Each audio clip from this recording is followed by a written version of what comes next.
Magandang araw po sa ating lahat. Ngayon po ay ipapasyal ko kayo sa Galpang o mas kilala sa tawag na Salinas Salt Spring. Hello guys! Welcome to Salinas Salt Spring.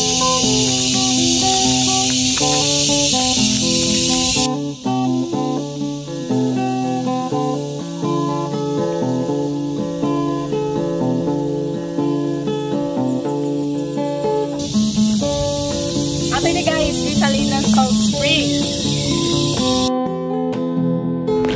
Ang Salinas Salt Spring noon ay isa sa pinakamagandang atraksyon sa buong mundo at sinasabing pinaka-unique na atraksyon sa buong Pilipinas. Kasama nitong namamayagpag noon sa larangan ng turismo ay ang Banawe Rice Terraces, Chocolate Hills at iba pa.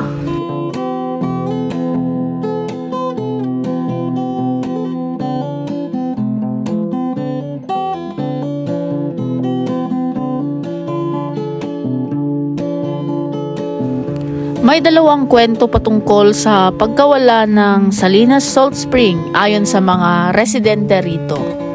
Ang una ay ang Salinas Salt Spring ay namatay di umano dahil sa 1990 na lindol.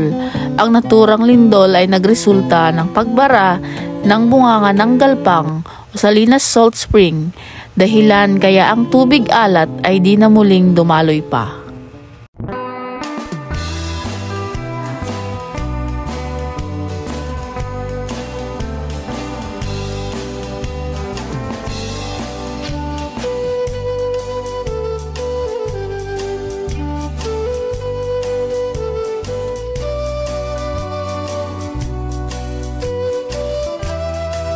Ang ikalawa naman ay ang Salinas Salt Spring ay namatay dahil sa panahong yaon ay di ito napangalagaan ng kinauukulan upang protektahan ang natatanging Salinas Salt Spring sa mundo, kung kaya ang turista rito, mapa-Pilipino man o banyaga, ay labas-masok at panik-panaog sa Galpang at marami raw ang naghulog ng barya sa bunganga ng Galpang na nagresulta ng pagbara ng bunganga nito.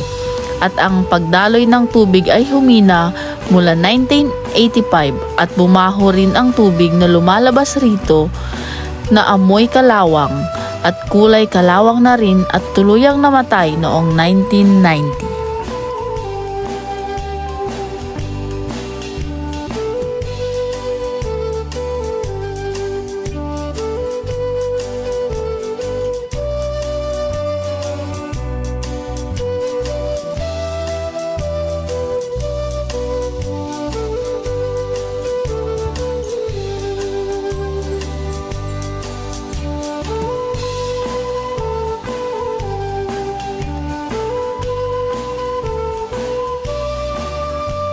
Sa mga nagnanais po na mamasyal sa Salinas Salt Spring, mas maigi po na may sarili kayong sasakyan kasi medyo matarik at mataas po yung daanan.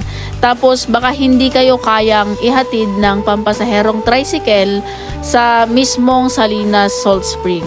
Yun lamang po at maraming salamat sa inyong panonood. Bye-bye! Muamat! Chup-chup! Plok-plok!